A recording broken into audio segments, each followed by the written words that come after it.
Well, it seems that your journey has ended. Very sorry about that. It was always going to end this way, of course. If it weren't by me, it would have just been by some other, terrible thing. Just, you could not imagine how terrible it would be.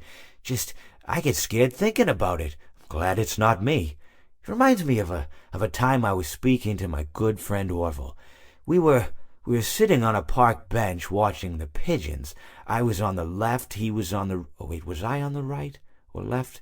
Anyways, it doesn't matter. We were sitting on there watching the pigeons.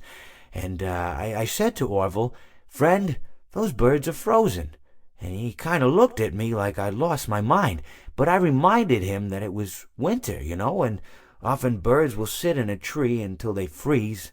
And then they sort of fall to the ground until the sun warms up and they can, move around again. So I said to Orville, "You might as well save those breadcrumbs until the birds thaw, because they can't very well enjoy them in the condition they're in."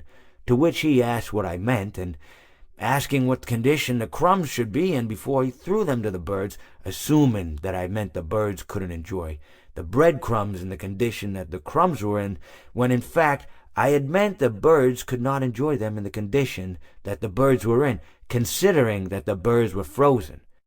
So he took a moment and then threw his last handful onto the ground. I said to him, "Orville, why did you throw the breadcrumbs to the birds when I just told you they're frozen?"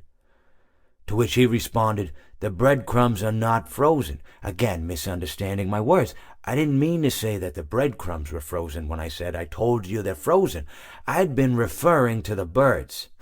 In hindsight, what I should have said was, and this would make perfect sense, "Why did you throw the breadcrumbs to the birds when the birds are frozen?" He misunderstood upon my correction, stating that he didn't know what else to do with the breadcrumbs, and that perhaps, when the birds thawed, they'd still be able to eat the crumbs. So I said to Orville, and this is what I said to him, I said, "Orville, the birds may be dead,